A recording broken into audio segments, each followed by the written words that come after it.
He was a popular high school teen with a big heart. He was loved by everybody. He was there for anybody, anytime. He was a really likable and caring person. Until his life was violently stolen while he slept. It was unbelievable, because I was trying to figure out what was going on. We pretty much are starting with a blank slate. It was really a whodunit. Don't have a lot of answers. Detectives unearth a world of deceit and intimidation. She said if he would have just kept his mouth shut, this never would have happened. There were two teenagers bragging about being connected with a homicide. He was already in custody, so was this something that he had orchestrated? To reveal a sinister plot. A fisherman contacted the police department and said, hey, I found this gun. So that was a twist where you never would have expected that. The whole scenario was crazy. And discover a mastermind no one expected. We were dumbfounded, like, what just happened here? I don't think anybody thought that this is how it would end. I felt totally betrayed. I wasn't just shocked. I was floored. Set against the picturesque backdrop of the Oregon mountains, the small town of Eugene is 100 miles south of Portland. The community's nice. It's a good place to raise a family. It's a college community. The University of Oregon is there. It's a beautiful area of the Pacific Northwest. Eugene's a small town, relatively. We're like the second or third largest city in Oregon, but that's still about 200,000 people. It's a quiet place. In the early morning hours on Monday, October 3rd, 1994, the serenity of this close-knit community is shattered. A 911 call was made. It was a mother who was in anguish. Her teenage son had been seriously injured, bleeding from his head. Emergency units race to the home, arriving in a matter of minutes. When the first responders arrived, they were able to quickly assess that it was a gunshot wound to the head. And although he was unconscious, he was still alive. As paramedics battle to save the teen, police arrive to investigate the shooting. Janice Itura identifies the victim as her 18-year-old son, Aaron Itura. Aaron Itura was almost immediately transported to the hospital. As detectives get to work, they need to determine who would shoot a teenage boy and why. In short order, we're preserving the scene, beginning to document it with photographs, and start gathering information. His bedroom had been partitioned off inside the attached garage of the residence. He had furnished it or decorated it as, typical teen male would. He had been in bed asleep with a girl that he was dating at the time. We knew he had sustained a devastating gunshot wound to the head. The girlfriend who was lying beside him was unharmed. Police ask her to wait with the family while they continue to investigate the crime scene. And a fragment of the bullet was found at the scene. It seemed like the caliber of the gun was a .38 caliber. The weapon is nowhere to be found, and there's no sign of forced entry to the home. Somebody had just opened the garage door. It wasn't locked. There's nothing of value missing. Detectives wonder if the attacker could have a personal motive. If somebody had a gun and they went in there to steal property, but the people woke up and discovered them, you would expect both people to be shot. The fact that one person wasn't shot and the other one was would indicate that there's a motive to single that person out. With the crime scene yielding little information, detectives question those closest to Aaron, his family and girlfriend, who were at the scene of the crime. I mean, it was a really whodunit out of the blue. Don't have a lot of answers. The police department were still trying to figure out what happened and who was involved. The detective questions how Janice came to find Aaron. Aaron had gone to his room, and his girlfriend, Carrie, was spending the night. And then all of a sudden, about 1:30 in the morning, I hear screaming. I went out to the bedroom, and here's Aaron on the bed, and his girlfriend, Carrie's just freaked out. And I looked at Aaron, and he had a big old gash on his head. Then I saw blood. And I called 911, and then I just grabbed him and held him for a while. I was trying to figure out what happened. Aaron Itura was born on December 28, 1975. He was the oldest of 5 children, raised by single mom Janice. Aaron was a good kid. He was there for anybody, anytime. And he had a lot of responsibilities as far as helping out, because I worked sometimes 2 jobs, and he took care of all of his young siblings. Growing up, Aaron was always tall for his age and came to be known as a gentle giant. People described him a big, lovable teddy bear. He was a really likable and caring person with a mom who was really involved in his life. In his last year of high school, Aaron was popular, well-respected, and easygoing. Well, he liked to draw. He wanted to go to art school in New York, and that was his goal. Recently, Aaron had found love with a local girl named Carrie. She worked at the little neighborhood store, and they had been dating about 4 or 5 months. Aaron took pride in his community and was highly active in the area's anti-gang movement. He had the courage to step up and do what was right. He was just the type of guy that people came to with their problems. He was the protector. He watched out for everybody. Aaron was looking ahead to a bright future. No one can think of anyone who'd want to shoot this young man point blank in his own bed. Investigators turned to Aaron's girlfriend, Carrie, who was lying next to him during the attack. Carrie tells detectives she awoke to the sound of the gunshot, but couldn't see much in the dark. Carrie, the girlfriend, certainly needs to be looked at as a potential suspect because of her proximity at the time the shooting occurs. The police decided to take her down to the police station and to talk to her in a lot more detail about what she knew. While police transfer Carrie to the station, detectives focus on Aaron's family. In the early stages, it's really important to exclude witnesses from being possible suspects. Part of the procedure of the police was to take gunshot residue swabs from the people in the house. I needed to get to the hospital. I needed to see how he was, but we couldn't leave. We had to wait till we were cleared through the gunpowder residue testing. Aaron's mom and siblings test negative for gunshot residue. They immediately race to the hospital. Janice was almost immediately notified by a doctor that her son's brain scans showed that there was no brain activity. The nurse was trying to tell me that, he's not going to make it. Later that morning, the decision is made to take Aaron off life support. I think he just was done fighting. I lost a big chunk of my heart. I just couldn't believe that I'll never see him again. As Aaron's family grieved their devastating loss, at the station, detectives interview Aaron's girlfriend, Carrie. They ask her if she knows of anyone who would want to harm Aaron. She claimed she didn't know why this occurred and who would have a motive to have killed him. When detectives question Carrie about trouble in their relationship, she denies any problems. Maybe she just wasn't being straight or truthful. Right off, you can't rule out the possibility that someone like Carrie may have shot Aaron for some personal motive. Forensics check Carrie's hands and clothing to determine if she fired the weapon that killed Aaron. Gunshot residue wasn't there. Swabs confirmed that she was not involved in a shooting. With Carrie ruled out as the shooter, police ask her if anything unusual happened that night. She tells police about a mysterious phone call Aaron received just hours before the crime. Carrie had mentioned a call had been made to the house. It was some girl, just wanting to know if Aaron was there. And then the caller hung up. Investigators have Carrie walk them through the moments before Aaron was shot. She said she was laying next to him. They were both fast asleep when she was awakened by some noise, which, as it turns out, was a gunshot. Then, Carrie reveals a crucial detail. Carrie becomes a key part of the investigation. She mentioned that she'd seen who did it.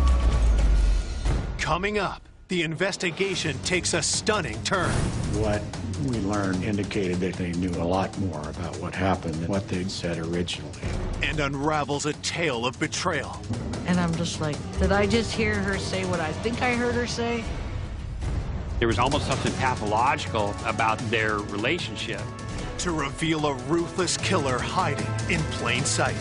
They were absolutely a master manipulator. It was what they call a Jekyll and Hyde. It was really shocking how the case turned. Police are investigating the murder of 18-year-old Aaron Itura, gunned down in his sleep. Aaron's girlfriend, Carrie, is the sole eyewitness to the crime, and police are hoping she can provide them with a lead. The police department are still trying to figure out what is the reason why he would be singled out and killed. Detectives continue to question Carrie about the details surrounding the murder. Carrie provided information to the police that it was two killers. She believed they had their faces covered with bandanas and their hands covered, so she could not get a good description of them. She was able to identify them as young males, but not much beyond that. But who could the two masked assailants be? Police ask Carrie if she can think of anyone in her recent past who would want to harm Aaron. She might have had a jealous ex-boyfriend who might have had a grudge against Aaron that she would have been aware of. And so we were exploring all of those avenues to find any potential connections. After interviewing Carrie, police dig into her background and find no serious ex-boyfriend or anyone else that could link to the crime. With no significant leads, investigators turn to the community for help. We pretty much are starting with a blank slate. The police had kind of fanned out, into the community and were asking people whether they knew anything about what had happened to Aaron Itura. But no one heard or saw anything suspicious. For this laid-back community, news of Aaron's brutal murder is a shock. All we knew was this young man had been sleeping in his bed and somebody had gotten in there and shot and killed him. We were dumbfounded, like, what just happened here? This is Eugene, Oregon. You don't have young people being killed right in their home, in their bedroom while they're sleeping. And people were scared. Detectives begin to look at Aaron's work with the anti-gang group. Had he made some dangerous enemies? Law enforcement was certainly concerned about gang activity. There was a sense, anyway, that Aaron, he's been at these anti-gang task force meetings, and now this kid has been shot in the head. So it certainly raises questions. Police learned that Aaron had been working closely with local anti-gang activist Mary Thompson. A lot of people knew who Mary Thompson was. She was wanting to sound the alarm about gangs in Eugene. And she established herself as kind of the citizen voice among law enforcement and other agencies dealing with that. She was a working mom with a teen, her son Bo, who was getting in and out of trouble. Mary Thompson was involved in publicizing the threat of gangs. How that developed for her was that her son, Bo, who was 16 and had gotten involved in some gang activity and serious crimes. She said he's a member of a local Crip gang, and if it can happen in my family, it can happen in any families. And oftentimes, she was going to various schools and in the media for an anti-gang sentiment. Mary's home was open to troubled teens trying to avoid gang life, but she needed help with her expanding network.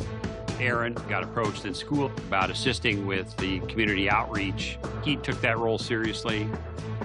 Aaron was very proud. Sometimes I could hear him talking to his sisters about, I've got to do this. I'm going to help some kid someday, and Mary's on the right track. I thought she was amazing. Here's a woman that's 40-some years old, and she is out with Aaron, making people aware, because most people in this town had no idea that this was going on. The day after the murder, investigators pay Mary a visit, looking for a lead. She was shocked that Aaron Itura had been shot and killed, and more than willing to try to help in any way that she could. She offered a whole list of names of people that she knew were associated with him.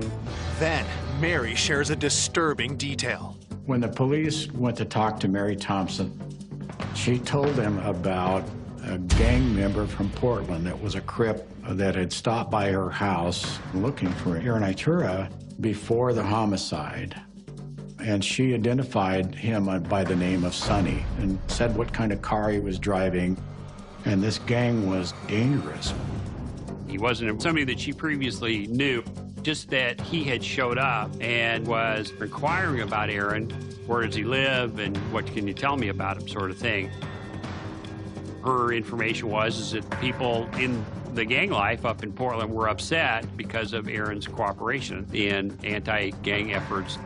Given the proximity of when this had occurred to Aaron's death, you couldn't ignore that this might all be coming out of people in Portland. She provided a general description of Sonny and of a car that he was driving. He wasn't on our radar. So the information about Sonny was documented and passed on and shared with the Portland Gang Bureau. While Portland's gang unit tracked down Sonny, Eugene police talked with Aaron's friends. Had Aaron been concerned for his own safety before the murder? They said before the homicide, Aaron Itura told them a story about a gang member wanting to do harm to him. But there's not a lot of information. This could be significant. This might, in fact, be gang-related. So we were looking for the active gang member. Less than 36 hours after Aaron Itura is found shot in his bed, investigators believe the cold-blooded murder of the teen could be tied to his work in an anti-gang group. According to Aaron's mentor, Mary Thompson, a gang member named Sonny had been looking for him. The result of the inquiry with Portland has come back and they came up blank. They had no information about any Sonny. The car description didn't match anything in their files. So it was a big zero. You know, they were saying we don't have anything. So as a result of that, we were frustrated that we didn't have a suspect. Then, detectives received the autopsy results. Aaron sustained a fatal gunshot wound to the head, and it was a single shot. It was an aimed shot with a .38 caliber to the back of the head that would go through the brain, would have almost 100% chance of causing the death of the person that was hit. 48 hours into the case, with few clues to investigate, the pressure on police increases. There's a sense of uncertainty and unease, you know, that can permeate the community if you don't solve this crime, if it remains unsolved. When you're in a small community, you want some answers because somebody out there in the town we live in snuck into the bedroom of this young man and killed him. That's scarier than anything when you don't know any other details. The lack of progress also takes a toll on Aaron's family. There was times that I would have been willing to follow Aaron, but I put my grief on the back burner. Continue taking care of my kids because it's not their fault. But it was so hard with just certain songs, certain times. I just would kind of collapse. It's just kind of what you do. Fortunately, Janice isn't without support. Friends like Aaron's mentor, Mary, help the family get through tough times. Mary Thompson was very sorry. She couldn't understand who would ever do that. We both were grieving. So I got some really nice words from her. I'm in the mindset of, well, we got to catch who did this, who shot him. And she's like agreeing with me, yeah, we need to find out who did this. At the station, police search for new leads and find a report about a recent incident involving Aaron, and are surprised when they come across a familiar name. Mary Thompson's son, whose name was Bo Flynn, was connected to this case. He was 16 years old. Bo had been involved in the juvenile system before for his violence and criminal activity. He was empowered and emboldened by dangerous crime. We learned, and Mary asked Aaron to keep an eye out for Bo and try to steer him clear of trouble. The plan was just simply for Aaron to spend time with Bo, be a positive influence. But instead of Bo moving away from trouble, he drags Aaron into it. 3 weeks before the murder, they have a dangerous encounter. Bo and Aaron were in West Eugene and encountered some other youths, and one of them had some prior issue with Bo. Bo suspected that this kid had snitched him off, or they got into an argument or whatever it might be.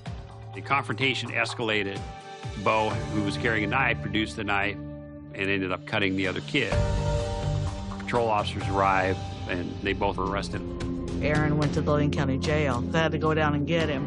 And I was so mad at him that I said, "You're responsible for your actions." But he did know right from wrong. And he was not afraid to stand up for what was right.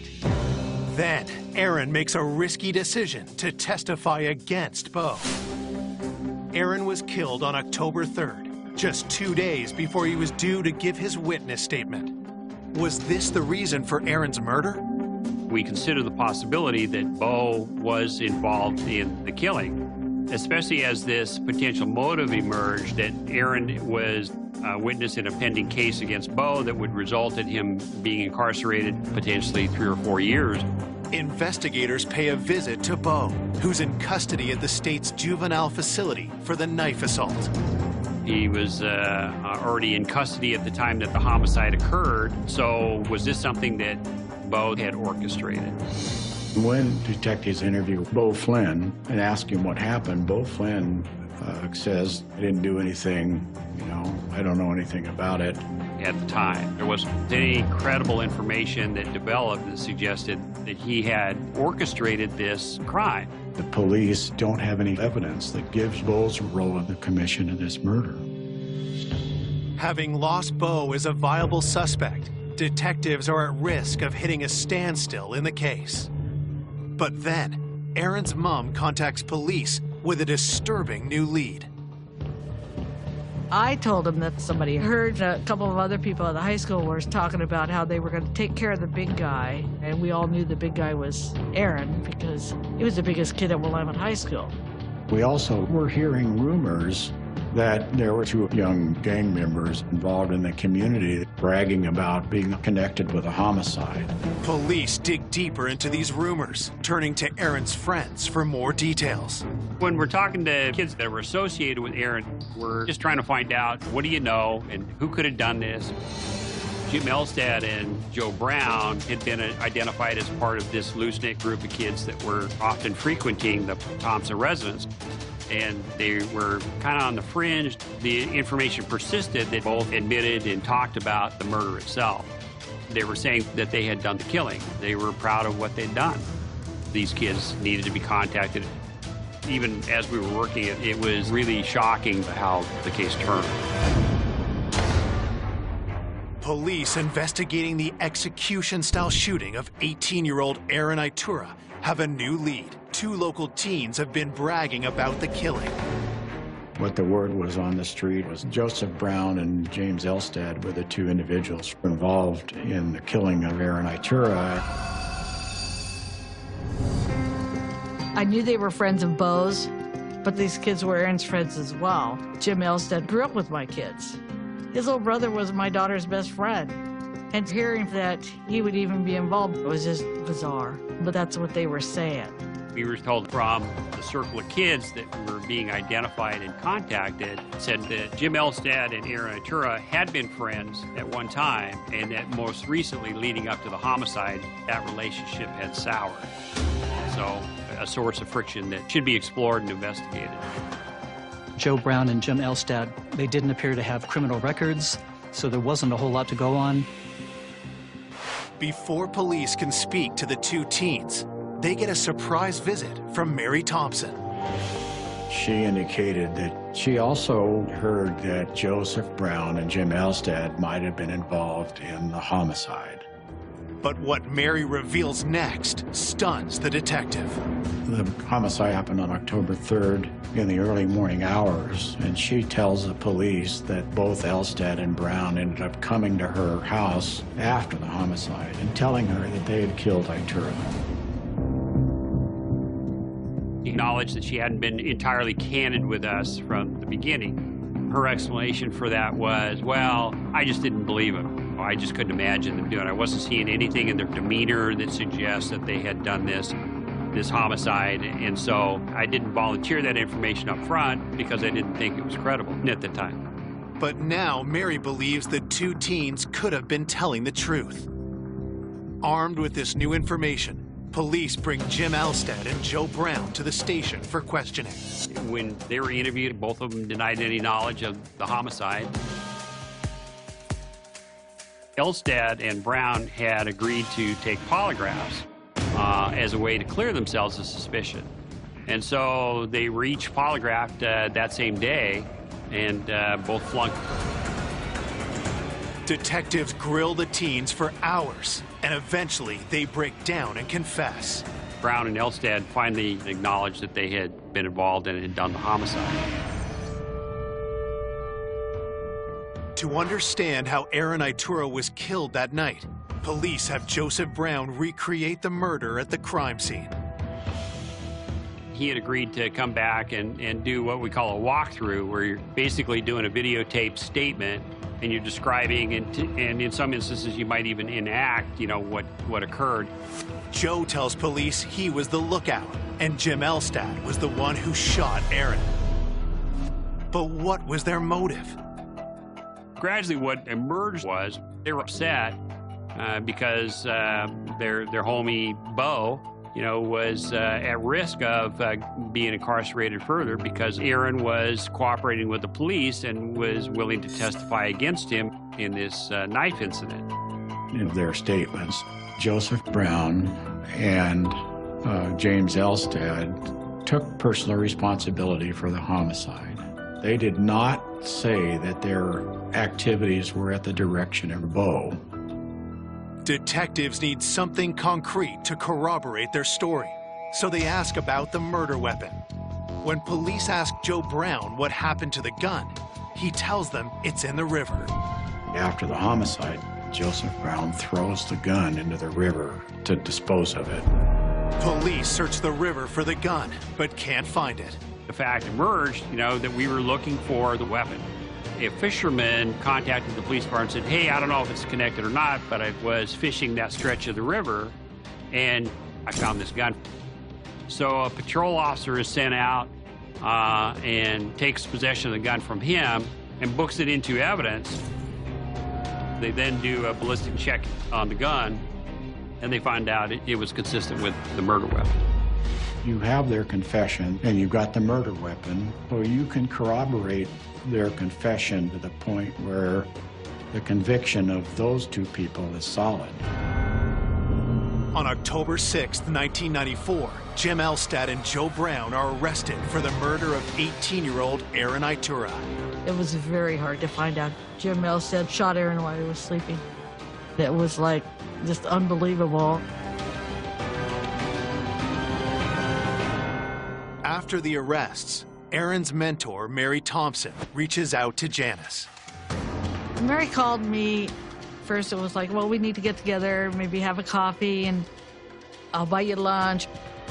And then she said, if Aaron would have just kept his mouth shut, this never would have happened. And I'm just like, did I just hear her say what I think I heard her say? At that point, I got real concerned. So I called Detective Rainey and told him what happened. What we learned indicated that Mary knew a lot more about what happened than she had said originally. For police, Mary's alarming statement is one of many things they are now questioning. Initially, it was thought to just be this homicide that had been committed by these two guys, but there was just this overriding perception that she was more involved. Less than a week after 18-year-old Aaron Itura was shot to death in his bed, former friends Jim Elstad and Joe Brown are charged with his murder. But now, the actions of Aaron's anti-gang mentor, Mary Thompson, have detectives thinking the case is far from over. Mary Thompson's behavior had been raising some red flags. She failed to mention that Brown and Elstad came to her house that night. It was just a convenient fact that she forgot to mention. And she also had made a call to Janice. That was actually unusual, suspicious in nature. At that point, the police decided to take her down to the police station and to talk to her in more detail. Investigators want to know why Mary withheld information surrounding Aaron's murder. In that interview, she talks about being extremely angry with Aaron Itura after he informed on her son about the knife fight. But she didn't want him to be killed. Do we know for sure that she's implicated in the murder? No. Can we prove it at that time? No. Since police lack solid evidence that Mary is involved, they let her go.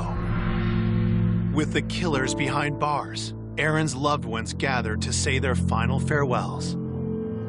It was one beautiful, beautiful day.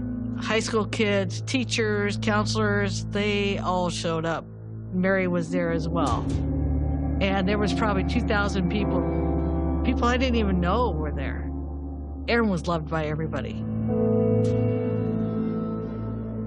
5 days after the arrest of Aaron's murderers, police are still troubled by Mary Thompson's unusual behavior, so they dig deeper into her past.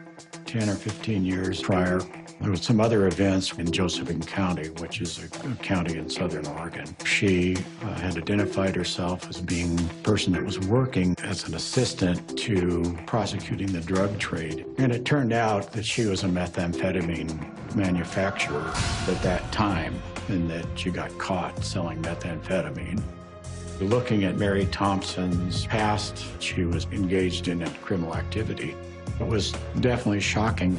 She was a crime fighter that the community trusted, that had engaged in that kind of behavior. So that was a twist where you never would have expected that. Mary's history proves she's capable of lying and manipulating to get what she wants. Now investigators wonder what she's capable of in connection to this case. As we knew and learned more about her, it was pretty eye-opening, shocking even to investigators. Part of the picture that emerged about Mary was her relationship with her son, Bo, and how protective she had been of him. She'd had a bunch of relationships in her life that had not turned out, and the only one that stayed with her was Bo Flynn, her son. And so she was willing to do things that were antisocial and illegal in order to maintain Bo's relationship with her. She viewed herself as being a peer. Instead of directing her son to be a law-abiding citizen, she chose to get in the criminal gutter with him. There was almost, I'm no expert, but almost something pathological about their relationship in terms of what a parent will do to protect their child.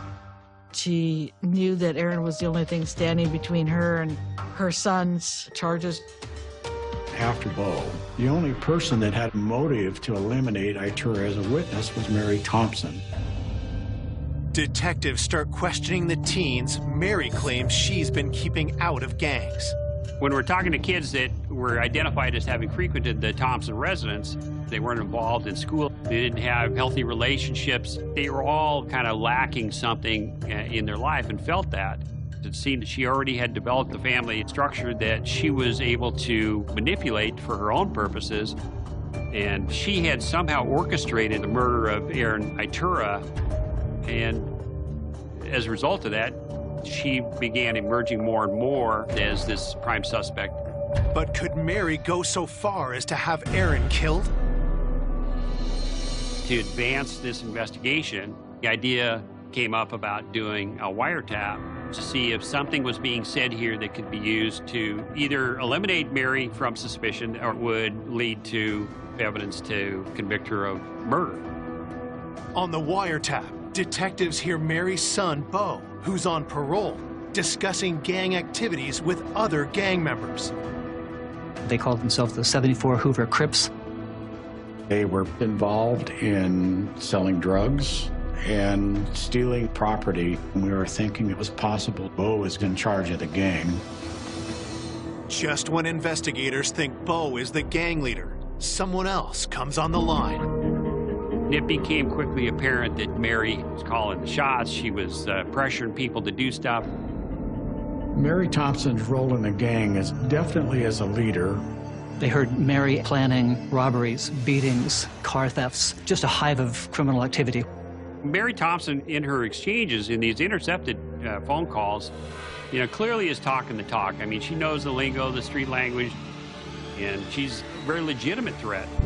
She tells them she's got connections outside of Eugene even, that if need be, she can marshal to come in and start dealing with people. But nothing links Mary directly to Aaron's murder until she makes a telling statement. There's a conversation that she has with a gang member, and she says, "Don't worry, I haven't screamed at you, have I? Aaron Itura got screamed at before he got whacked. He knew how I felt." So she essentially admits to the gang killing Itura. We ripped off the veneer of her being this concerned mom who only immersed herself in this culture out of concern for her son. Facts that we're developing were pretty revealing. Though the admission is damning, detectives know they'll need more to secure a conviction. We felt that we needed a direct witness who would tell us about all these conversations that happened up and including the homicide of Aaron Itura. Our tactic was to break the gang, essentially, and to see what we could do about getting them to testify against Mary Thompson. In the cold-blooded killing of Aaron Itura, police have arrested 2 young gang members. Now, wiretaps have revealed Aaron's anti-gang mentor, Mary Thompson, is actually a ruthless gang leader. Mary Thompson became a prime suspect in the case, and the wiretaps were really instrumental in revealing the extent of the influence that Mary had. Investigators are now convinced Mary is behind the 18-year-old's murder. But to charge her, they need additional evidence. We arrested the gang for all of these crimes that they committed that we knew about during the wire, whether it was committing a burglary or stealing weapons. Investigators then question the teen gang members, hoping to get them to flip on Mary. The prosecutor thinks their best shot lies with one of the youngest members of the gang, named Lisa. We decided that we were going to give Lisa immunity on the condition that she testified about the gang and about the homicide of Aaron Itura. Lisa agrees to tell investigators everything she knows. It became pretty clear not only was Mary the leader of the gang, but when it came to eliminating Itura, the behavior of Elstad and Brown was guided by her. Mary was always saying that something's got to be done about Aaron. We can't let him testify against Bo, and that shifted to actually killing him. From Lisa's account of Aaron's murder, the missing pieces fall into place. The Friday before the homicide, there's a big meeting of the gang at Mary Thompson's house. Mary encouraged Jim Elstad to commit the homicide. On the night of the murder, Lisa's role is that she is the one that calls Itura's residence. And when Itura answers the phone, she hangs up on him. And that information gets communicated back to Jim Elstad and Joseph Brown that Itura is at his house and they should go forward and commit the crime. Mary tells Brown and Elstad to wait until everyone in the Itura home is asleep. 1:30 in the morning, when Aaron was in bed with our girlfriend, Carrie, they were both fast asleep. Brown and Elstad had snuck into the room, and Joe Brown was the lookout. And then Jim Elstad hadn't hesitated and fired once into Aaron's head. Carrie then was awakened by that noise. By then, Elstad and Brown had fled the garage. They go to Mary Thompson's house after having committed the homicide, and then Joe Brown gets taken to the river, and Mary Thompson takes him there to dispose of the gun. And this is kind of significant. That was even done at her suggestion. At the outset of the investigation, Mary Thompson went to police with information on Brown and Elstad in an attempt to throw police off her trail. Throughout all this, of course, Mary's trying to keep her fingerprints off of everything, so she's evading responsibility. But her influence, it resulted in Aaron Itura's death. Mary Thompson was absolutely a master manipulator. That was demonstrated many, many times. In February 1995, Mary is charged with aggravated homicide for her role in killing Aaron Itura. I was floored. I just had no idea that Mary could have been involved at that extent. It was just what they call Jekyll and Hyde, you know. I felt totally betrayed by another mom. I don't think anybody suspected when she was teaching us about gangs that she actually was planning the whole thing. Everybody was trying to do the right thing by her and her crusades, and her telling me how amazing my son was, and the idea that he would go out and help her and then find out that she would have murdered my son herself. In December 1994, Joe Brown and Jim Elstad received 10 and 16 years respectively after pleading guilty to the murder of Aaron Itura. Almost 2 years later, on June 4th, 1996, Mary Thompson goes to trial and pleads not guilty. Gang members testify in court, supporting the prosecution's case. They all eventually, came on board and were effective witnesses. After a 6-week trial, on July 23, 1996, the jury finds 41-year-old Mary Thompson guilty for her role in the murder of Aaron Itura. It's been such an emotional trauma on us all. It's like, it's not only me that she's hurt, it's not only my son that she's destroyed, it's my family, his friends, the kids involved, everybody. She's probably been doing this her whole life, but she didn't win. Mary Thompson is sentenced to life in prison for aggravated murder, among other charges, including hindering the prosecution. When you think of the level of deception that she perpetrated and then ultimately to see her held responsible for that, that's a real satisfying feeling as an investigator. The whole case from beginning to end was unsettling. I don't think anybody would have gone into it thought that this is how it would end. Aaron's loved ones find relief in the closing of that dark chapter in their lives. Palmyra, a tropical island in the South Seas. For most of the year, it's uninhabited. But by strange coincidence, in June of 1974, 6 sailboats all converged on this tiny island. It should have been Shangri-La, but when bad blood developed, piracy took over, and the only law was the law of the jungle.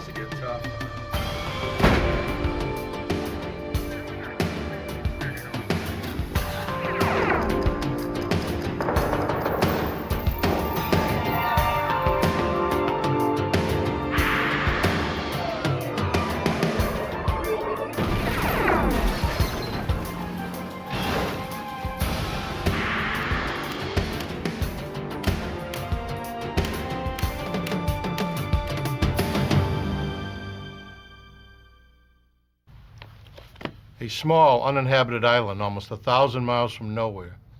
It's hard to believe such a paradise really exists. For most sailors on the South Pacific, Palmyra is a stop on the way to somewhere else. But for a few, it's a destination of its own, a place to disappear from the world. That's just what happened to Mac and Muff Graham, although it wasn't their intention. I'm Jim Kallstrom, former director of the FBI's New York office. Crime on the high seas falls under the jurisdiction of the FBI. The disappearance of the Grahams and their yacht suggested trouble in paradise. The problem was, there was not a shred of evidence to prove it. Palmyra Atoll is a series of small islands in the South Pacific, formed by a coral reef which surrounds a lagoon. It is owned by the United States, and during World War II, it housed a U.S. Navy base. The remains of the deserted base are still on the island today. It is located approximately 1,000 miles from Hawaii and is a stopover point for sailors and yachtsmen on their way to Samoa. Oftentimes, large, beautiful sailboats can be seen at the broken-down docks in its lagoon. But on June 26, 1974, a small sailboat named the Iola made its way past the docks and into Palmyra's makeshift harbor. She had just completed a difficult 19-day journey from Hawaii, carrying a crew of 2. The boat was not suitable for the trip, and now limped into the lagoon, barely seaworthy. The ship's motor had frozen up about halfway to Palmyra. Before leaving Hawaii, the owners had repaired the Iola, which was a wooden boat, by covering it with a coat of fiberglass. The friction created by these 2 materials caused a crack to form in the hull. On the way to Palmyra, the Iola had begun to take on water. They had little money and very few provisions. Their plan was to live off the fruits of the island until later in the year. They had made a deal with some friends to bring supplies to the island, which they would exchange for a crop of marijuana they intended to grow.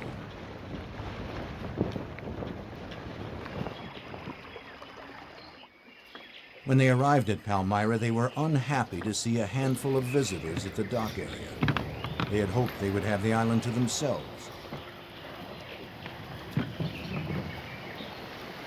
When they came ashore, they were greeted by a welcoming committee. It wasn't at all what they had expected.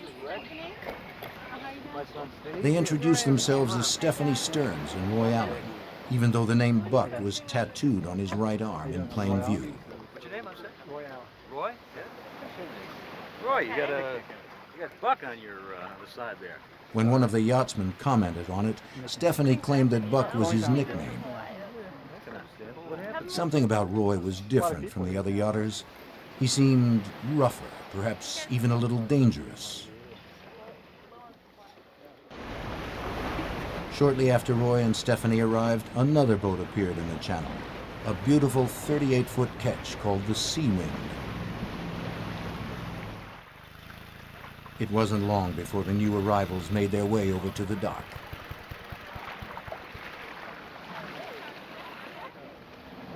Mac Graham was 53 years old. His wife, Eleanor, nicknamed Muff, was a few years younger. Like Roy, they were surprised to find so many people on what was supposed to be an uninhabited island where they planned to spend the better part of the year. Hi, Stephanie. I'm Mac. Yeah? Hey, Mac, you got any cigarettes? Sure. When Roy noticed Mac was a smoker, he asked for a cigarette and took most of the pack. This gesture would be considered impolite anywhere, but on an island, it was particularly so, as supplies are limited and can't easily be replaced. For Mac and the others, this was their first insight into the kind of person Roy Allen might be.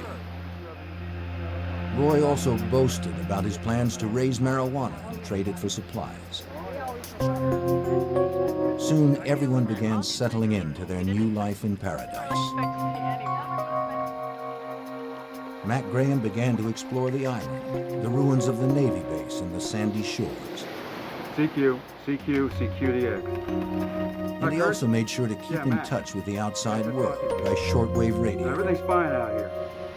At regularly scheduled times, Mac would contact his friend Kurt Shoemaker in Hawaii and tell him about his latest discoveries. Here's KH6IHG, Hawaii Island, calling and listening. He's just like, Tom Sawyer out in the, on the Mississippi or something. And so he would explain what he did each day. He'd go on excursions, just him, with his machete through the jungle and exploring all the things down there. For Roy and Stephanie, on the other hand, things weren't going quite as well. Roy found the island was not well suited for growing marijuana. Living aboard the Iola was difficult. The boat was small, damp, cluttered, and cramped. Their supplies were all but gone, and they began to barter their possessions with the owners of the other boats for food and supplies. To the Grahams and the others, Roy and Stephanie were a nuisance. They were not properly supplied to be out on the high seas this far from civilization. The other yachters had enough supplies for themselves, with some extra for emergencies, but not enough to supply Roy and Stephanie. The Grahams were known for their hospitality. They had invited the other visitors to Palmyra aboard the Sea Wind. Others warned them not to allow Roy and Stephanie on their boat. But Mac wanted to make an attempt at being cordial. On July 5th, 2 weeks after the Grahams arrived, and long after everyone else on the island had already had the tour of the Seawind, Roy and Stephanie received an invitation to visit. They eagerly accepted. Oh, the Seawind was a real yacht. You know, it was a beautiful-looking boat to begin with, and nice lines, and Mac had kept it in just perfect shape. It's gorgeous, huh? That's the Seawind was everything the Iola was not.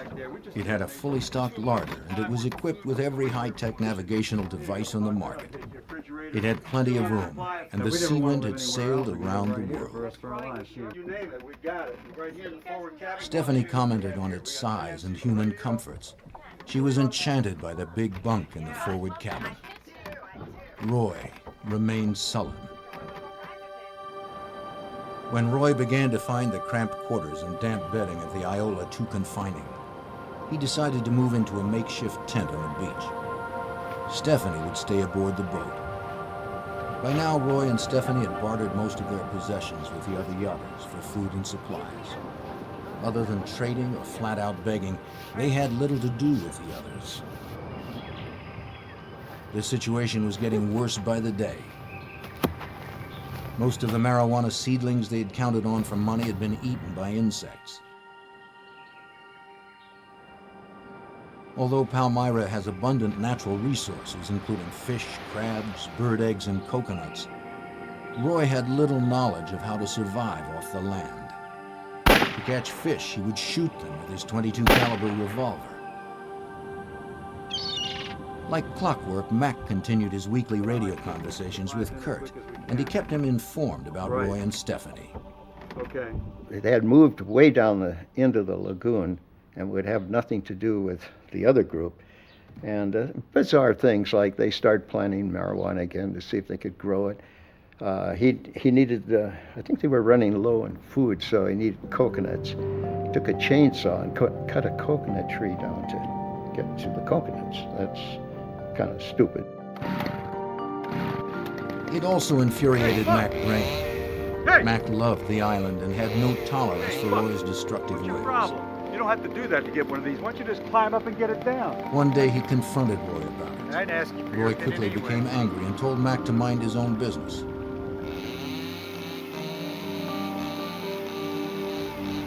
The hostility between them was building.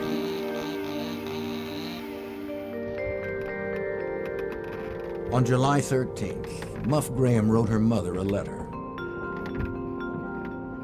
She hadn't been enthusiastic about living on an island in the first place, and having Roy and Stephanie there only added to her misgivings. Dearest Mother, 3 boats are here now, but one is leaving and will take this letter with them. That leaves us alone with the hippie couple who plan to stay here and live off the land.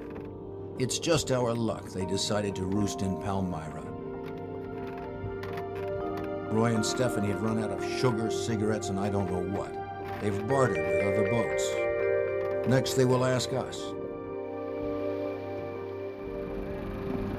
Muff sent the letter back to civilization with Bernard and Evelyn Leonard, who were leaving Palmyra after a brief stay. The Grahams had previously made arrangements to receive letters over the radio from Kurt Shoemaker, who read them to Mac during their regular weekly shortwave contacts. During that period of time, I was receiving mail from both of their mothers, his mother and hers. And then I would read this to them. Well, as one of the boats down there would leave, they would take the mail with them and eventually mail it when back in Honolulu or wherever. So there was communication going back and forth.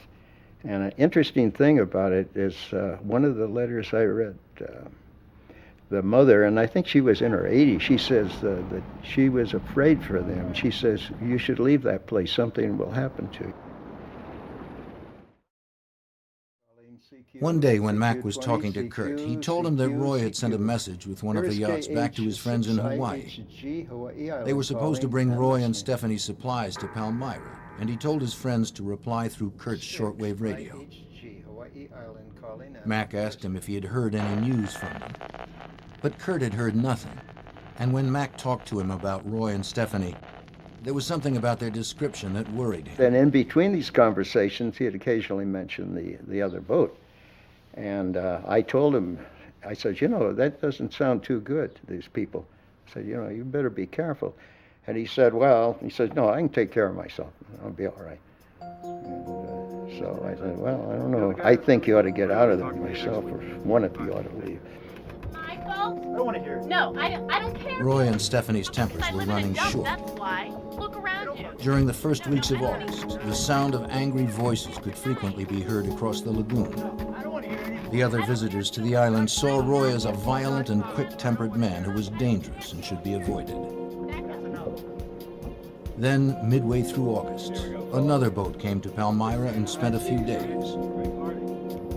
Norman Sanders and Thomas Wolfe were on their way to Samoa. The night before they were set to leave, they had cocktails with Mac and Muff.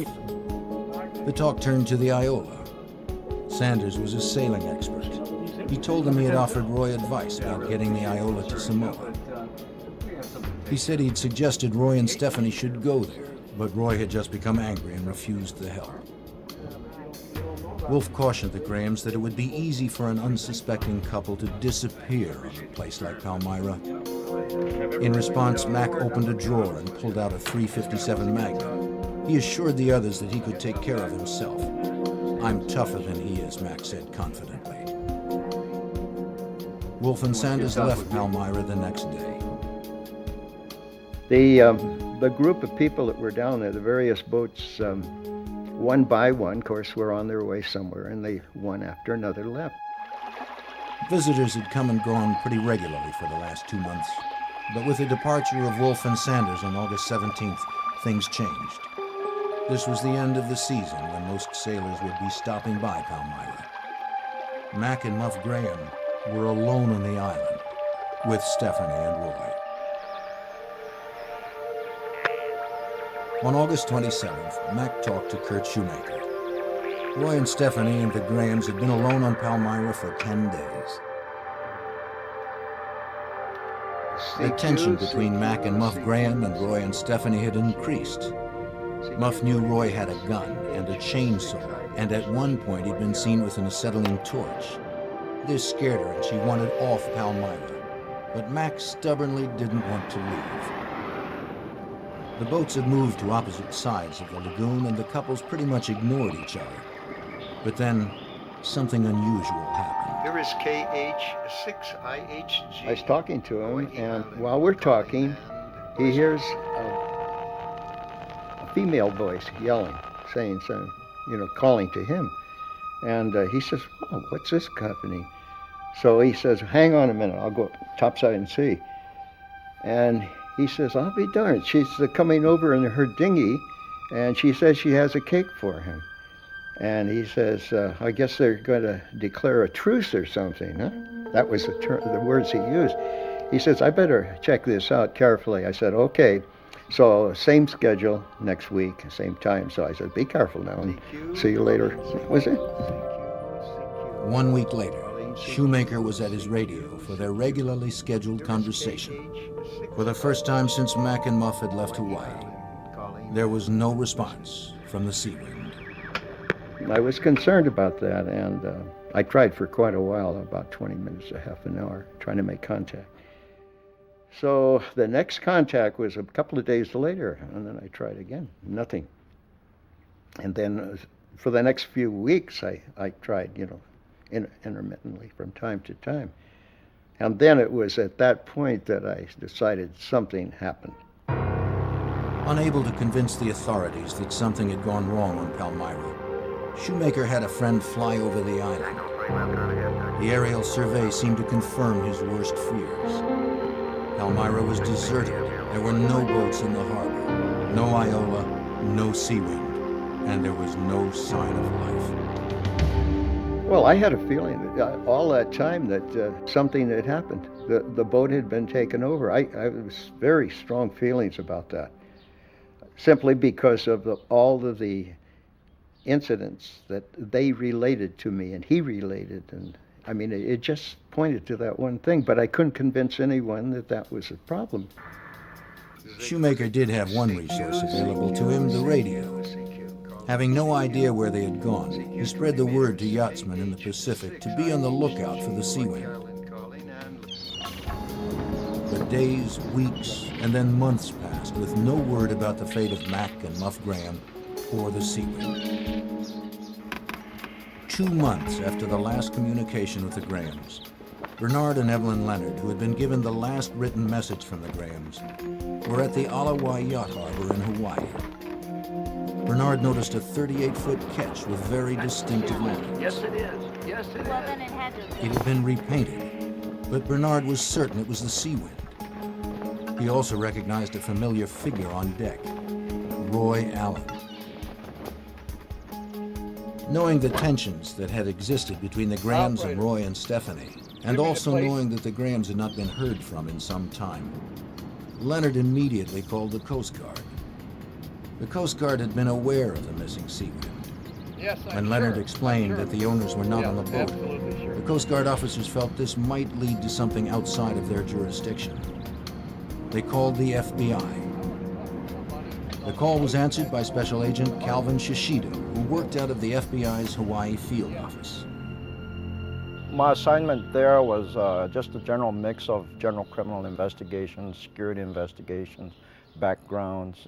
It was such a small office that we couldn't specialize. We had to handle everything that came at us. Shishido agreed to meet the Coast Guard and the Leonards at the marina, although what he heard was not conclusive enough to warrant FBI involvement. Perhaps the owners were on shore, or perhaps they had sold the boat. Perhaps it wasn't even the Sea Wind. After arriving moments later, the Leonards showed him the yacht in question. There seemed to be no one aboard. So he pointed out the areas where there was an attempt to disguise the boat. You know, it had been repainted, the gunnels had been repainted, the nameplate was taken off, it was removed and painted over. And other things that he pointed out to show that it was actually the Sea Wind. He knew it was the Sea Wind. Although there was still no direct evidence of foul play, Shishido was growing suspicious.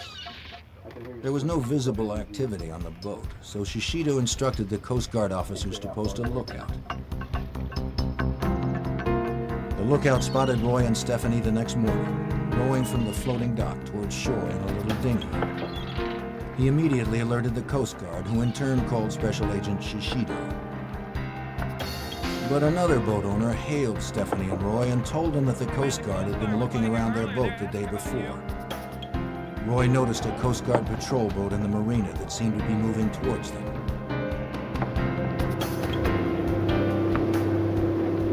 Roy quickly changed direction and headed for the nearest dock.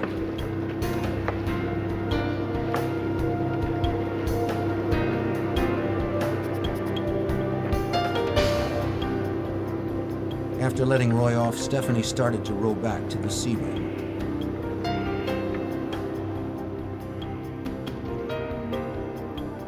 Two plainclothes policemen were approaching Roy when he spotted them. Without hesitating, he turned and dove off the end of the dock and began to swim away. The officers found a wallet on the dock. And in it was the identification of this Roy Allen, and it had a photograph. And I believe Mr. Leonard looked at the picture and said that was Roy Allen. Meanwhile, the Coast Guard boat had spotted Stephanie in the rowboat and began to give chase. She turned and started to row towards shore, hoping to reach the dock before they caught up with her.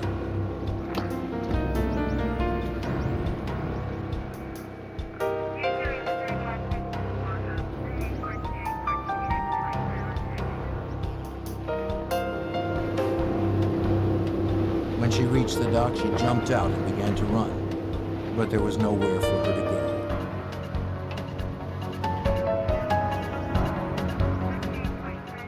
The patrol boat was right behind, with Bernard Leonard aboard. He and a Coast Guardsman followed her.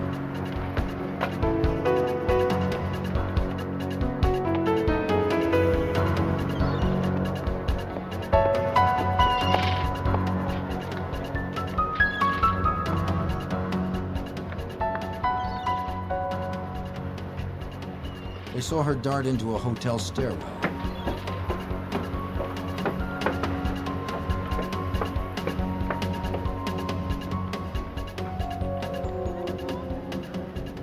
They found her hiding behind a potted palm.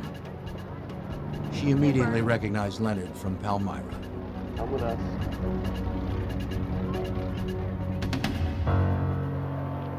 As the Coast Guard officer took her into custody, one question was foremost on Leonard's mind. What had happened to the Grahams? Stephanie Stearns was taken to the Coast Guard offices for questioning. On the way there, Bernard, Leonard, and Stephanie found themselves alone in the rowboat. When he asked if Mac and Muff were still alive, she shook her head. Mac and Muff, she told him, had apparently drowned. At least, they never found their bodies. Leonard was incredulous. How could that have happened? Stephanie explained that she and Roy had been invited to the Sea Wind for dinner, but the Grahams never showed up. The next morning, she and Roy found the Grahams' overturned inflatable Zodiac boat washed up on shore in the shark-infested lagoon. After searching fruitlessly for the bodies, they decided to take their own boat back to Hawaii. But it got hung up on the reef, so they went back and took the abandoned Sea Wind. Leonard listened to Stephanie, but he didn't believe her story. As I remember it, In the Coast Guard offices, she started telling her story again, this time to Special Agent Shishido in the Coast Guard. At any time. Okay. This is the way it happened. This is the way I'm telling it to you. Details then of what happened to them. At one point, I remember speaking to her. She kept going on, and I kept reminding her that she had the right to remain silent and that anything she said could be used against her in a court of law. And she would just keep on talking. Stephanie told him she had arrived at the Sea Wind with Roy just about in time for dinner. The boat was strangely quiet. They called out, but no one answered. Hello? Hello? Mac? Mom? Hello? They went below and continued their search, but got no reply. I can't find anybody down here. They're down here. Did she say they were going to meet us here? Yeah, they knew we were coming for dinner. They assumed the Grahams had gone out fishing for dinner and made themselves at home till they returned. There's nobody here.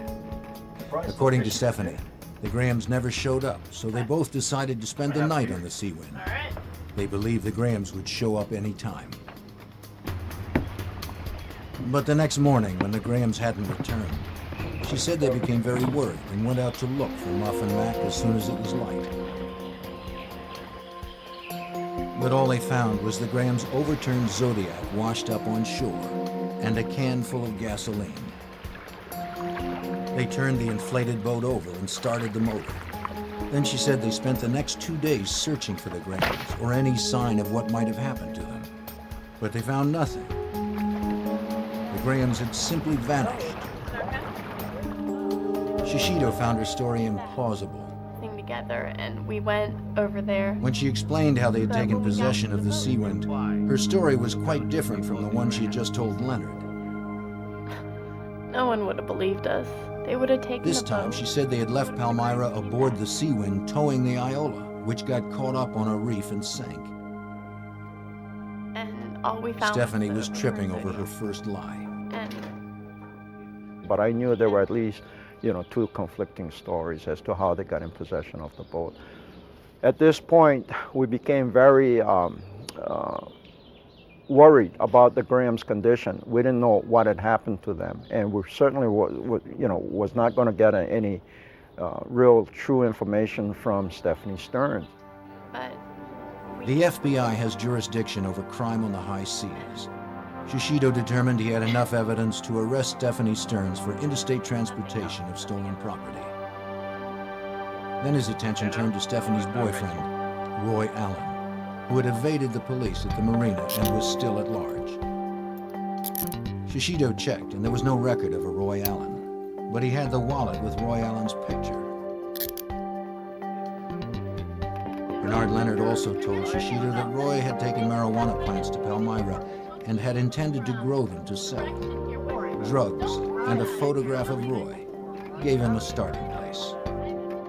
But I suspected that people with, traveling on the Iola, which is not really a seaworthy boat, going around and planting marijuana on the islands and so on, must be involved in drug running. Hi, Cal. How are you? Pretty good. How are you? I'm doing pretty good. What can I do for you today? Shishido took the photograph to the Drug Enforcement Agency and showed it to several of the agents. So we would like to get further information on here. They were surprised when they looked at the picture. Let me get into it. They told him that it was Buck Walker and that they had been looking for him. I'll get back to you on that. Have a good day. Same to you. All right. And so we got all the background data on Buck Walker, and that's when our search for Buck Walker began. And now we're looking for Buck Walker instead of Roy Allen. Buck Dwayne Walker was a convicted felon and a fugitive. He'd been awaiting sentencing on a drug conviction when he and Stephanie fled Hawaii on the Iola headed for Palmyra. As the search for Walker began with a new urgency, Shishido was also concerned about the Grahams. He knew Stephanie was lying and changing details about what had happened on Palmyra. He didn't trust her story about the fate of the Grahams. There was always the possibility that the Grahams were alive and stranded on the island. Shishido made arrangements for himself and some other agents to travel to Palmyra to see if they could find them. We decided to go to Palmyra to see if maybe the Grahams were stranded there, in need of food, and or they could have been tied up for all we know, and immobile, and their lives were in danger. So we decided to go out there to look around, and we did. On the island, they found the remains of the camp Buck Walker had abandoned. They took photographs and examined the site thoroughly. A search of the island produced no sign of the Grahams. However, Shishido did make a couple of curious discoveries. I remember picking up a hatch cover, and of course later it was identified as a hatch cover coming off of the Iola. The hatch cover was important because no seaman would leave for high waters without his hatch cover. Without it, the boat could take on water, which would cause it to sink. This told Shishido that Roy and Stephanie had intended to scuttle the Iola. Using these clues, Shishido began to develop his theory as to what happened to the Grahams. My thinking was that they had tied the couple up and put them on the Iola and sank the Iola. And that was the only explanation we had, because we couldn't find the Iola, and there was no way the Iola could be in Hawaii, because they certainly wouldn't be sailing the Seawind and the Iola by themselves. Shishido found something at an old Navy warehouse that piqued his interest. I think one of the things, too, that I noticed was that in an old workshop or warehouse, there was an old air rescue boat or sea rescue boat, and it had a place for 3 containers where they put provisions. And of the 3, 2 receptacle areas were, the cans were missing, and the third was still left there. And of course, now we're looking for 2 people. In my mind, suspiciously thought that these 2 cans, because, it was large enough that they could have been, containing the remains of the couple. Meanwhile, the search for Buck Walker continued. On November 8th, 1974, after spending 10 days hiding out on the lava flows on the big island of Hawaii, Buck resurfaced in a tiny hamlet off the beaten track. He rented a room and went to a restaurant for a drink.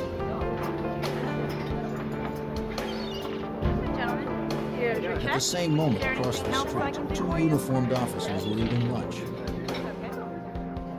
As they paid the bill, they showed their waitress a picture of Buck Walker. She said he'd just been in the restaurant looking for a drink, and she'd sent him to a bar across the street.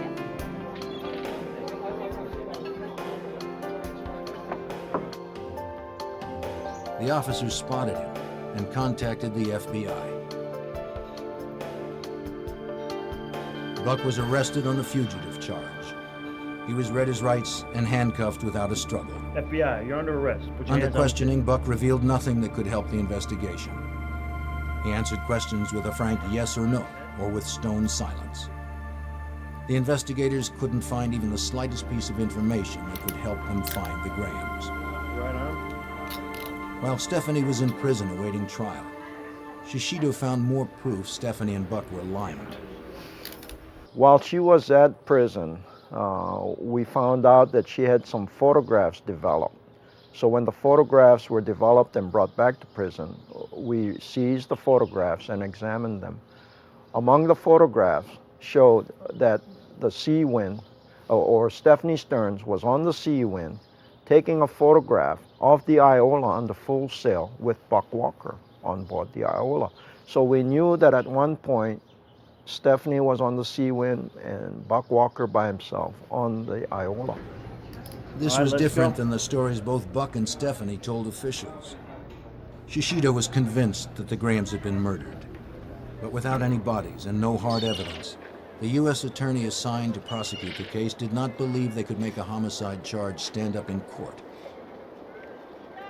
We could, but it's strictly circumstantial and we might not win the case. And if we lose the case, and later, years later, if the body should pop up and we get some real good evidence as to murder on the part of the Buck Walker and Stephanie Stearns, he said we couldn't try them again.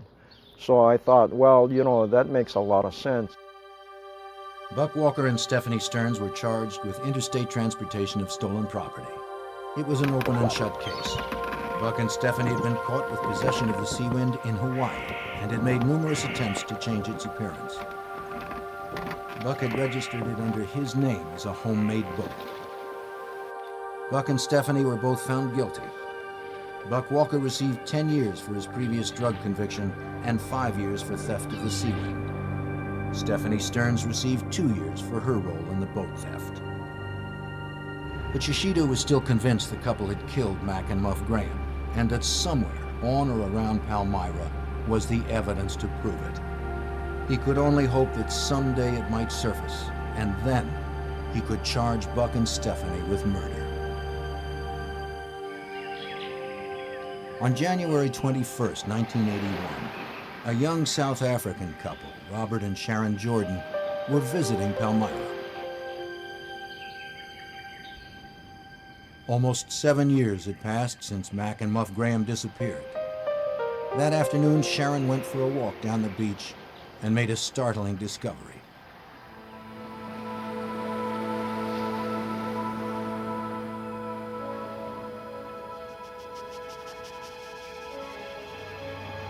Washed up on the shore was an aluminum canister, and beside it, she found human bones and a skull.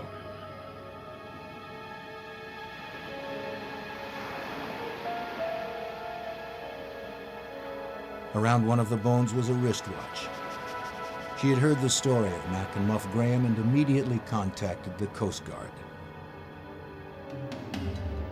Cal Shishido was catching up on paperwork when he overheard part of a phone conversation. Human bones? Palmyra? First he heard the words human bones, and then Palmyra. Where's Palmyra? The agent was new and had never heard of the case. Shishido was on his feet immediately. Who was on the phone, he asked. The agent told him it was the Coast Guard. Shishido quickly took the phone and told the Coast Guard to ask the couple who had discovered the bones to stay on the island and wait for them. When I first heard that, of course, I was really excited because I thought, whoa, somebody found some bones on Palmyra, and it had to be the Grahams, and I thought, this is it.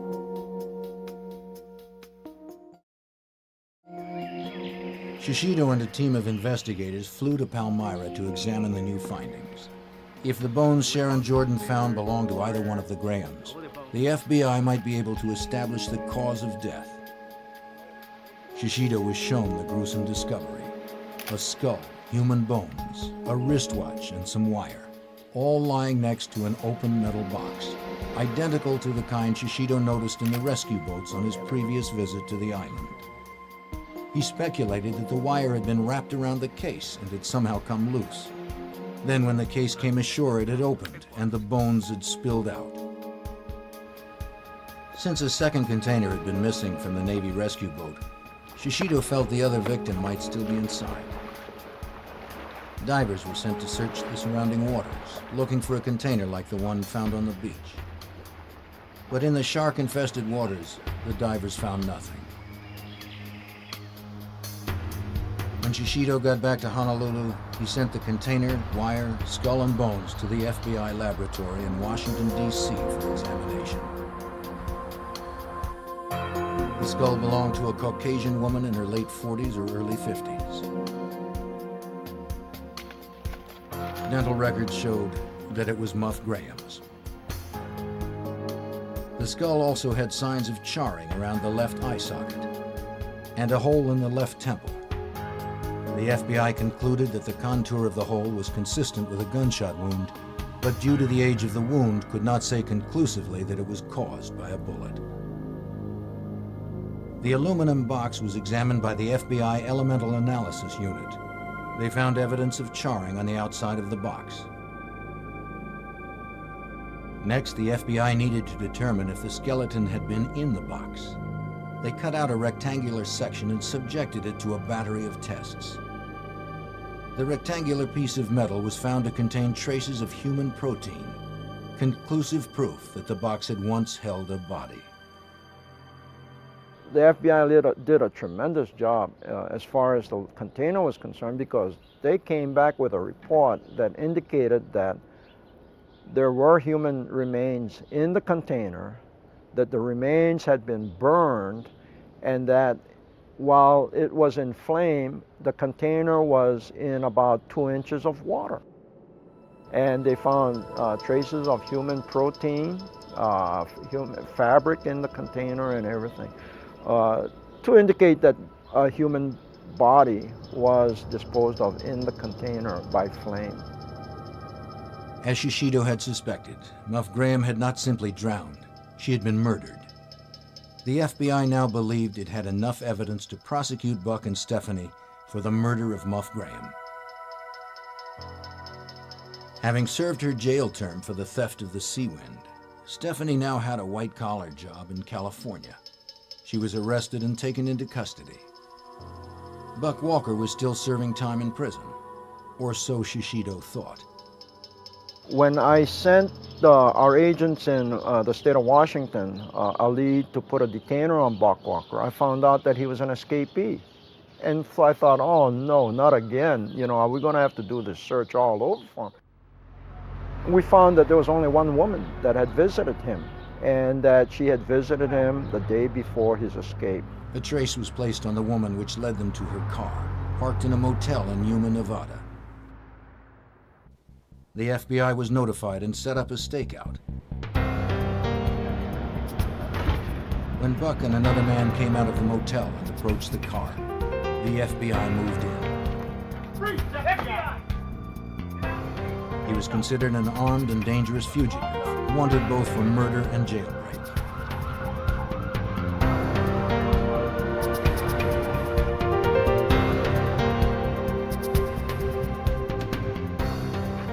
Front seat of the car, they found barbiturates and several thousands of dollars in cash.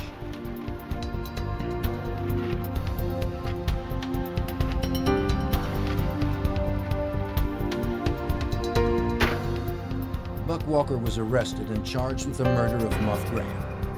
Stephanie Stearns was also arrested and charged with the same crime, though they would be tried separately. Because of the publicity the story had generated in Hawaii, the trials were moved to San Francisco. Both cases were assigned to federal prosecutor Elliot Inoki. The motive for the crime was never in doubt. The motive was they were without a seaworthy vessel. The only other couple on the island was leaving shortly. They were running out of food, and they didn't know when any other vessel would get there, if at all, because this was becoming the end of the so-called season when you could expect people to visit the island. So you had people running out of food and provisions with an inability to get anywhere. Inoki knew he could show Buck and Stephanie had opportunity and motive to kill the Grahams. But first he had to prove in court that Muff Graham was murdered. He also needed to completely discredit Buck and Stephanie's story that the Grahams had drowned. As Inoki began constructing his theory of the case, Shishido was busy putting holes in Buck and Stephanie's defense. The FBI had already found evidence of human protein on the sides of the aluminum box, but since the bones were found next to it, Inoki wanted additional proof that the body had actually been in the box. Therefore, ruling out the possibility of Muff drowning as Buck and Stephanie had claimed, he contacted San Francisco's chief medical examiner, Boyd Stevens. Finding the skeleton together is supportive that Miss Graham was in that box and therefore held together. It's not possible for me to really say that she couldn't have stayed together if she had been out of the box. However, the problems that would be required is that the skeleton has to stay together even after it's disarticulated. And that's an extremely strong argument that that could not have occurred if she had died and just been laying on the lagoon bottom. The second is that the skeleton has to come ashore together, and that's just not really possible. Shishido also decided to test Buck and Stephanie's story that the Grahams' dinghy, the Zodiac, had been found overturned. Of course, you know, later investigation showed that if the boat had capsized the way they said they found it, the outboard motor would have been inoperable because of the salt water going into the engine itself. And of course, we made a test to find out whether the Zodiac could actually tip over accidentally, and we tried to force it to turn upside down, banging into things with 3 or 4 men sitting on one edge of the boat, and it just wouldn't tip over. Inoki also asked medical examiner Boyd Stevens to examine Muff Graham's skull in order to corroborate the FBI's findings that Muff had been murdered. Inoki knew that having 2 highly respected sources would strengthen his case. Stevens found flat abrasions to the skull, consistent with prolonged confinement in a box, such as the aluminum container. The key issues for us was the flattening of the skull, which represents that it had been placed against a hard, flat surface, primarily across the left side of the face. And what I'm pointing to is the nose, the eye sockets, and what would be the cheek and life, and of course the teeth. One of the things that was evident about the skull of Miss Graham is that this whole area about the face had been planed down so that it was a flat surface. And if you can imagine, if I take this skull and put it across a flat surface, and let's just say this table is coated with sandpaper, and I work it back and forth for a period of time, eventually I would shave it down till it was a flat surface. There was a second plane showing that the skull had changed position and again had been exposed to a flat surface with motion for a long period of time. We used that as an argument that the skull had been within the box and moving. If the body had been buried in the coral sand, then it would not be a change that we would expect to see. And coffin wear is not seen if somebody's buried in dirt or in coral. It's seen if they're in a hard surface container. There were minimal animal bite marks and insects on the skull, which were consistent with remains that had only been exposed to the surface life for a short period of time, presumably the time after the box had surfaced and opened. But what about the charring on the skull in the metal box? Did this show an attempt to destroy the body? One of the questions we had been asked is whether we could prove that the skull had been burned with an acetylene torch. People who were at Palmyra when Buck and Stephanie were there saw Buck with an acetylene torch. The FBI believed this is what caused the burns to the skull. If Inoki could have Stevens corroborate this, he could further implicate Walker. If a person is exposed to a flame, there may be burning of the outer portions of the skin, but until the water is evaporated, the tissue can't burn. And it takes a heat period to boil the water off or evaporate it before the tissue can actually burn. Acetylene torches, of course, run fairly hot, and they would do that process fairly rapidly. The marks on the skull clearly showed the use of an extreme source of heat. Further evidence that Muff had been murdered. The forensic evidence overwhelmingly proved that Muff Graham had been murdered. A trial date was set. A trial involving people who live on the high seas presents some unique challenges. The FBI had to subpoena about 40 witnesses and then make sure they were in San Francisco at the time of the trial. Special Agent Hal Marshall was assigned to the case. I first became involved when I transferred to Honolulu in 1981 from Los Angeles. Witnesses were flying in from all over the world, literally. Sharon Jordan and her husband and 2 children came in twice from South Africa. And one of the hard situations was a lot of these people were boating people who did not keep in touch. Last we heard of some of them, they were in a bay in Hawaii in a boat with no fixed address. So it was a matter of getting them to San Francisco, sometime having to wait 2 or 3 days, sometime postponing it. Weather conditions and things like that that required us to be sure they were there when we needed them. And luckily, everybody showed up that needed to show up, and everything went smooth. There were only 2 possible suspects, and Buck had an extensive criminal record.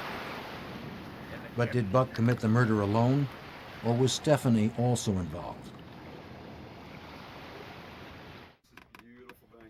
She was the last person known to have contact with the Grahams on the day she brought them a cake. Elliot Inoki believes Stephanie had one strong advantage on her side. Well, she had one option. She could blame Walker. And although she didn't directly do that, her attorney certainly did in the way the case was argued and presented.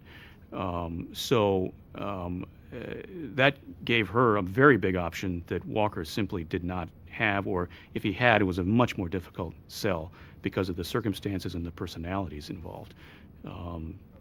He's the one with the prior record, much bigger than she is. The testimony about him shooting fish with his gun. I mean, he had a lot of things on his side of the ledger that were not on her side of the ledger. One of the other substantial differences is that Stephanie testified in the case. Walker did not, and so she directly refuted any claim of knowledge or involvement in any kind of homicide. But certainly, through her testimony, left a large room for her attorney to argue that Mr. Walker had the opportunity and the means to commit a murder. A jury found Buck Walker guilty after only a few hours of deliberations, and he received a sentence of life in prison. Stephanie Stearns was defended by famed attorney Vincent Bugliosi, who was convinced of her innocence. She was acquitted of all charges when he convinced a jury that Buck not only acted alone, but sought to conceal the crime from his girlfriend. We may never know what really happened on Palmyra on that day in late August, though the forensic evidence paints a grisly picture. Well, empirically, I believe that that Miss Graham was killed exactly as the charge was made, and that is that she was shot, that there was an attempt to burn her body, that her extremities were probably fractured to get her into the box, and that she was cast into the ocean and then eventually came adrift. And I think that that probably happened to the husband as well. Matt Graham's body has never been found, although investigators believe there's a very high likelihood that he's in the other box.